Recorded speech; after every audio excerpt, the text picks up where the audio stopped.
Engkanto, multo, tiktik, aswang.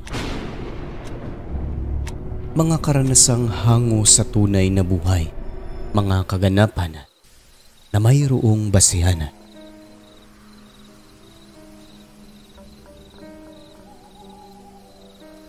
Magandang araw o gabi sa inyo, Sir Alex, at sa lahat ng inyong tagapakinig. Ako nga pala ulit si Agustina. Meron lamang po akong ibabahagi sa inyo tungkol sa isang pamilyang aswang sa Panay. Hindi ko na lang ididetalye kung saan ang pinaka-eksaktong lugar nito dahil bukod sa maraming nakikinig ay kapitbahay namin ang pamilyang ito. Ganito po nag-umpisa ang lahat. Noong mga bata pa lang kami, simpleng tao lang din sila sa barangay namin. Tahimik ang pamumuhay at maganda ang tingin sa kanila ng mga tao. Ang tatay ay nagtatrabaho sa barangay hall, mabuting tao at maraming kaibigan. Bukod pa doon, buong pamilya nila ay palasimba. Kahit medyo may pagkalasinggero ang tatay, hindi siya katulad ng iba na nanggugulo kapag malasing. Kahit malayo ang lugar, nakakauwi ito ng maayos kahit na nakainom. Ang asawa niya ay nagtitinda ng mga gulay sa tapat ng bahay nila. Naaalala ko pa, madalas iyong nagwawalis sa bakuran nila at laging nagpapausok ng mga tuyong dahon tuwing hapon sa ilalim ng puno ng mangga.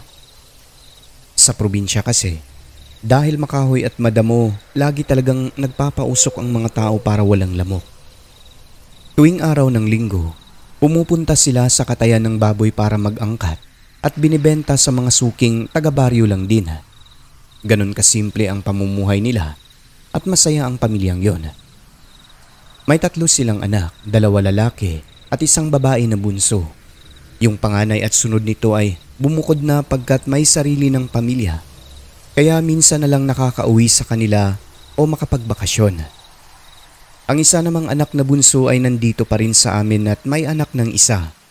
Tawagin na lang natin siya sa kwentong ito bilang si Bebeng at Dondon naman yung tatay ng kanyang anak. Itong si Dondon, ayaw ito ng tatay ni Bebeng sa umpisa. Naririnig namin, pinapahiya pa nga ito kasi walang trabaho, binuntis daw ang anak. Pero katagalan, natanggap naman kasi may anak na nga. Maayos naman ang pamumuhay nila sa umpisa, kaso nagbago ang lahat dahil sa isang pangyayari. Isang araw, nagtataka na lang ang lahat dahil hanggang ngayon hindi pa rin umuuwi itong si Dondon. Simula nung umalis daw kung kailan nagdadalang tao pa lang ang asawa niyang si Bebeng. Sa madaling salita, bigla na lang siyang nawala. Hindi alam kung saan nagpunta dahil walang iniwan na bakas. Na maging ang pamilya nito't mga kaibigan, hindi rin alam kung saan siya nagpunta. May mga kumakalat na chismis noon na baka lumipat sa ibang lugar dahil ayaw panagutan si Bebeng na kanyang nabuntisan. Pero kung kami ang tatanungin, lalo na ang kapatid ko kasi kaibigan niya si Dondon, wala talagang problema ang taong yon. Nakakausap ng kapatid ko at marami pa nga itong plano sa kanyang magiging pamilya. At ng mga panahon na yon, sa bahay siya nila Bebeng nakitira kasi wala pa silang sariling tahanan. Nagbabalak pa lang, nagsisikap itong si Dondon para makabuo ng sarili nila. Nang mga panahon na yon ay wala ang tatay nila Bebeng dahil nagbakasyon daw ito sa ibang lugar at kung hindi ako nagkakamali, nasa mga 1 buwan din siyang nawala bago bumalik sa kanila. Pero pagkabalik nito, wala na si Dondon. Ilang araw pa ang lumipas bago ito tuluyang natagpuan. Bigla na lang siyang naglaho kaya nagtaka talaga ang mga tao kung saan siya nagpunta. Pagkalipas ng ilang araw, may isang bangkay ng lalaki ang natagpuan sa boundary ng baryo namin at sa kabilang barangay. Kakahuyan ang bahagi na yon, masukal at hindi halos madaanan ng tao dahil sa mayayabong ang talahib. At kung may pupunta na tao roon, kung titignan mo mula sa ibabaw, hindi mo talaga makikitang may tao sa baba. Nadiscover ang bangkay dahil umaalingasaw na ang amoy nito. Bunsod ng nadidikompose na dahil nga ilang araw na itong patay. At nang puntahan ng mga tao, laking gulat nila dahil ang bangkay na ito ay hindi na makilala. Gutay-gutay ang katawan, tapos halos wala ng lamang loob at wala ring suot na damit. Pero isa itong lalaki dahil buo pa ang kanyang kasarian. Pinatay daw ito base sa sitwasyon ng katawan. Buhat ng hiwa-hiwa talaga gamit ang matulis na bagay. Pati mukha, halos wala ng balat kaya hindi talaga makilala. Pero bakit walang lamang loob? Ang sabi ng iba, maaaring biktima ng salvage at kinain daw ng mga hayop sa gubat kaya hindi na buo ang katawan. Meron din namang mga nagsasabi na aswang ang may kagagawan nun. Ngunit dahil sa nakitang tsinelas, nakilala ang lalaki at walang iba kundi ang kaibigan ni Kuya na nakabuntis kay Bebeng, si Dondon. Maraming naging haka-haka sa pangyayari pero malaki ang paniniwala namin bilang kapitbahay ng pamilya nila Bebeng na may kinalaman ang mismong pamilya nila sa pagkamatay ni Dondon dahil na rin sa aming nadiskubre. Bago kasi ang insidente na yon, nalaman naming nayanggaw pala itong tatay nila Bebeng na naging dahilan ng pagtigil nito sa trabaho at paglisan sa lugar na akala pa nga'y nagbakasyon lamang. Ngunit ang totoo pala, nayanggaw ito kaya umiwas sa lugar upang hindi mabulgar. At kung bakit nayanggaw, ay dahil sa pakikipag-inuman nito at pakikikain sa kung saan-saan na lugar. Base sa kwento, tumagay daw ang tatay ni Bebeng sa isang grupong nagiinuman sa kabilang barangay na may ginaganap na fiesta. Ang problema, hindi niya kilala ang mga taong nag-abot sa kanya ng alak. Siya naman, dahil nakainom ay tumagay lang din. Sumama ang pakiramdam ng padre de pamilya. Nagpadoktor pero walang makitang sakit sa kanya kaya pinauwi rin ito. Matapos nun, nabalitaan na lang na umalis na sa lugar namin ang tatay nila Bebeng. Pagkabalik nito, iba na ang hitsura. Yun bang taong parang laging puyat, hindi natutulog sa gabi at hindi na siya gaanong lumalabas sa araw. Hanggang sa malaman na nga ng mga tao na naging aswang na pala ito. Kaya pala gabi ang paborito niyang gumala sa baryo. At eto pa, simula nung bumalik siya sa lugar namin ay malimit umaalulong ang mga aso sa gabi na nakaharap sa bahay nila. Ang nakakapagtaka pa, yung mga alaga nilang aso lahat ay biglang naglaho. Bukod doon, meron din kaming namamataang asong itim na nakapatong sa bubong ng bahay nila, lalo na kapag kabilugan ng buwan. At sa katunayan, nakita rin namin ang aso na yon na isa palang aswang. Nakapatong din sa bubong ng kapitbahay na kung saan mayroong buntis. Dito nagsimula ang mga kwento na unti-unting bumalot ng takot sa aming lugar. Isa sa nagpapatunay na naging aswang ang tatay nila Bebeng ay dahil mayroon kaming kapitbahay na laging gabi umuuwi mula sa kanilang sakahan sa bahay niya sakay ng kalabaw. Noong minsang dumaan ito malapit sa bahay nila Bebeng, bigla na lang tumigil ang hayop at umatras. Takang-taka ang may-ari dahil wala namang kung ano sa daan.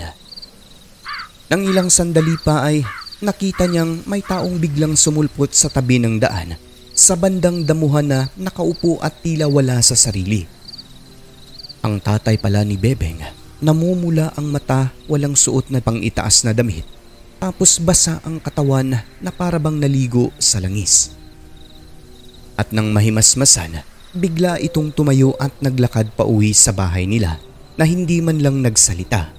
Tinawag pa ito ng kapitbahay pero hindi na lumingon at dire-diretso lang itong naglakad. Doon niya napagtanto, ito pala ang kinatatakutan ng kalabaw dahil nung umalis na, doon palang umusad ang hayop. Nang dahil doon, mas lalong tumibay ang haka-haka ng mga tao sa paligid na aswang itong padre de pamilya ng kapitbahay. At mula noon, laging sinasabi ng mga kapitbahay namin na may mga buntis lagi umanong may kumakaluskos sa mga bubungan nila na para bang may kung anong nilalang na mabigat na nakapatong sa ibabaw. Isa sa nagkwento ay yung kapitbahay naming opisyal ng barangay. Ang tao na yon hindi pwedeng basta na lang gagawa ng kwento o chismis dahil kilala ito at mabait na public servant. Ang kanyang salaysay, base raw talaga sa kanilang naging karanasan ng gabi na yon. Halos lahat ng mga kapitbahay naming buntis ay ganun ang mga naging karanasan nila. Ang pinaghihinalaan, ang tatay nila Bebeng. Nang tumagal, pati yung asawa at anak na si Bebeng ay nahawaan ng pagkaaswang. Siguro, hinawaan daw talaga ng padre de pamilya. Pati yung apo o yung anak ni Bebeng hindi rin ligtas dahil kahit bata pa lang pinapakain daw ng hilaw na lamang loob. Napansin din namin ang unti-unting pagbabago ng pamilya sa kilos, gawa at sa pakikitungo sa mga kapitbahay sa palibot. Kung dati ay palasimba sila, bigla na lang iyon nagbago. Hindi mo na talaga sila makikita sa simbahan at gabi ang kadalasang paglabas nila ng bahay. Yung nanay naman, hindi na siya katulad ng dati na nagtitinda, hindi na nagwawalis sa kanilang bakuran at hindi na rin nagpapausok ng mga tuyong dayami o dahon tuwing hapon. As in wala na talagang usok sa kanilang bahay, wala na maging sa kusina kung saan sila nagluluto. Sabi ng iba, baka hindi na kailangang lutuin pa. Pati yung pag-angkat nila ng baboy para ibenta sa baryo, natigil na rin po yun. Isang pagkakataon, galing sa palengke si Bebeng nakasalubong ng aking nanay na naglalakad. May bitbit itong plastek na hindi karne ang laman kundi puro lamang loob at dugo ng baboy. Tinanong siya ni mama kung may handaan ba sa kanila. Sagot nito, pangkonsumo lang daw nila. Nakakapagtaka dahil hindi naman sila nagluluto kasi nga hindi na umuusok ang kanilang kusina. Pangkonsumo raw nila ang lamang loob na yon. Pero hindi na kailangang lutuin pagkat kakainin na lang ng hilaw at iinumin ang dugo ng presko dahil lahat sila ay puro na aswang. Isang gabi, may isang pangyayari sa isang kapitbahay namin. Habang kumakain ng buong pamilya, naunang matapos yung bunso na edad 5 anyos pa lang ng mga panahon na yon. Naglalaro ito sa may bintana ng maliit nitong laruang kotse. Nang maya-maya pa, nagkagulo ang pamilya dahil bigla na lang sumigaw at umiiyak ang bata ng malakas. Habang pinipilit ang sarili na makawala sa maitim na kamay na humila sa braso nito palabas ng bintana. Mabuti na lang at nakahawak ang bata sa dingding kaya hindi ito natangay ng aswang. Ayon sa kanya, isang mabalahibong kamay ang bigla na lang humawak sa kanyang braso at hinila siya palabas. Nakilala umano ng bata ang humila. Sabi nito, yung tita raw na kapitbahay nila pero pangit ang mukha. Ang tinutukoy daw nito, si Bebeng. Hindi naman nila magawang kumprontahin kasi nga walang sapat na katibayan. Hindi lang yon dahil meron pang isang pangyayari na talaga namang sobrang nakakapangilabot. Yung kamag-anak namin na 3 buwan pa lang na buntis, kwento ng mga ito, gabi-gabing hinahalukay ang bubong nila ng aswang. Yung bahay nila, medyo malayo na yon.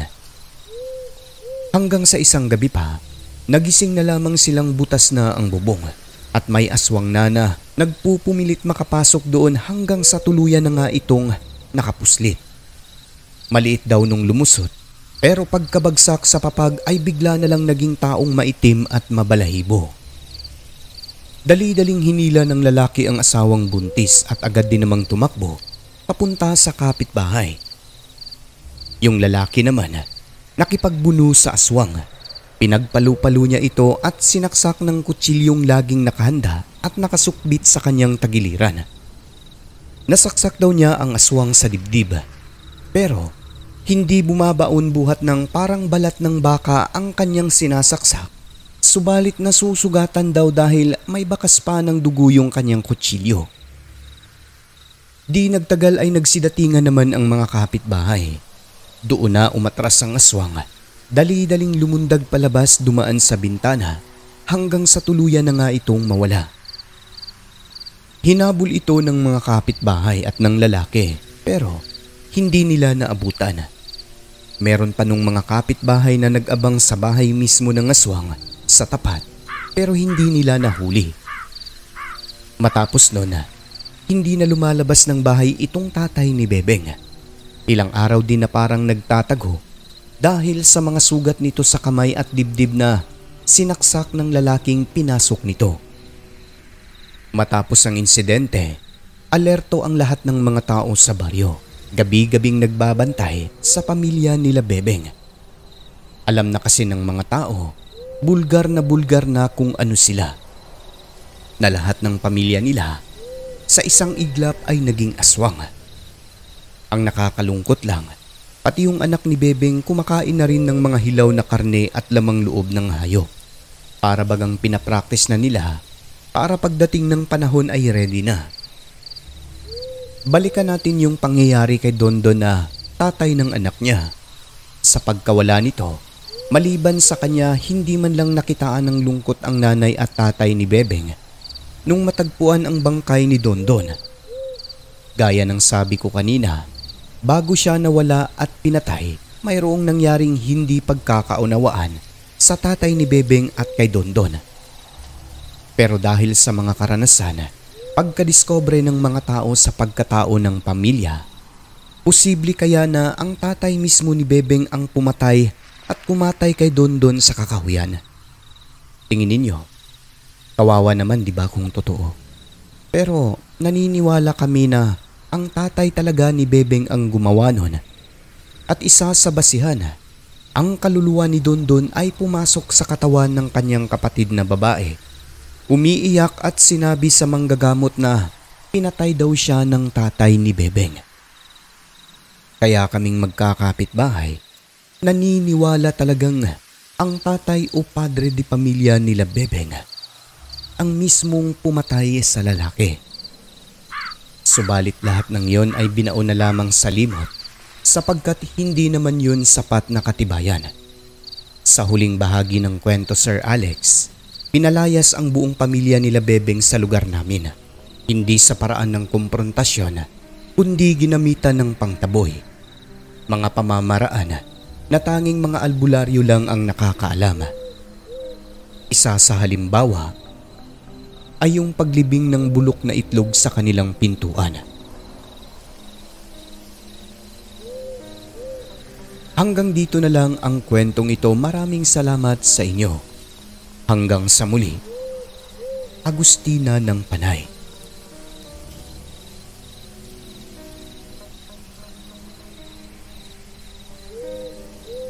Ang mundong ating ginagalawan, nababalot ng hiwaga at kababalaghan na tanging ang Diyos lamang ang siyang may kasagutan. Ako po si Alex at ito ang Southern Mindanao Creepy Experience.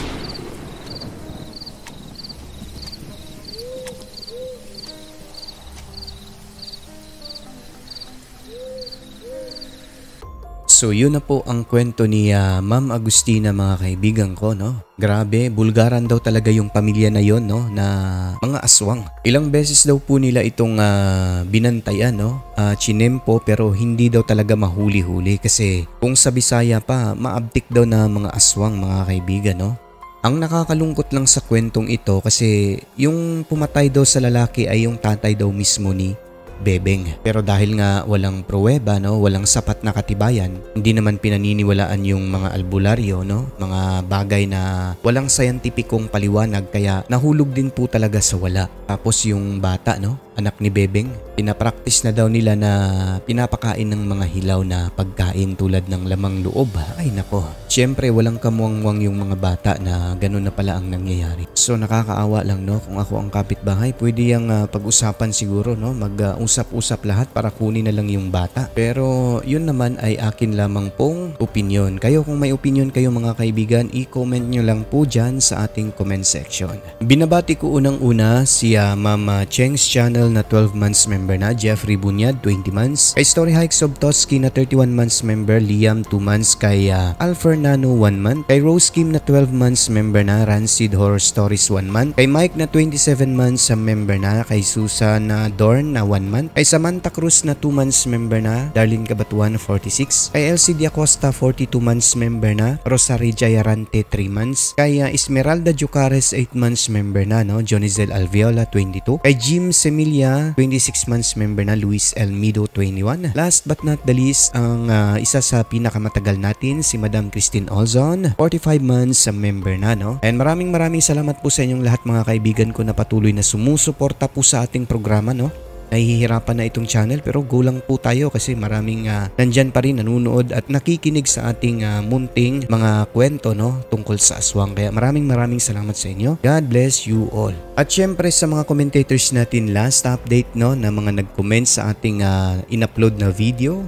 Babatiin natin silang lahat mga kaibigan. Unang-una kay So Mendoza, no? Pangalawa kay Mary Asilar, pangatlo kay Hazel Fiesta, kay Leslie, kay Rose Olalia mga kaibigan ko, no? Kay Jepe Alejandro, kay Elmer Vergara, Nimuel Joshua Magdaong, Arlene Cools Besa, kay Madam Christy Harm, kay user lang nakalagay letter C, kay Wilma Pascual, kay Rexy Abergas, kay Liza Grace Geiger. Ikaw na bahala kung tama ba o mali. Geiger. Kay Chadan Horror Stories or Chedan Horror Stories, new subscriber. Thank you po. Shoutout sa iyo sir. Last but not the least, kay Aris Puno. At siya nga pala, maraming salamat sa ating mga commentators doon sa SMCE compilation sa isang channel natin. Sa mga hindi pa nakapag-subscribe, punta na po kayo roon dahil napakahaba po ng mga kwentong ina-upload natin sa channel na yon.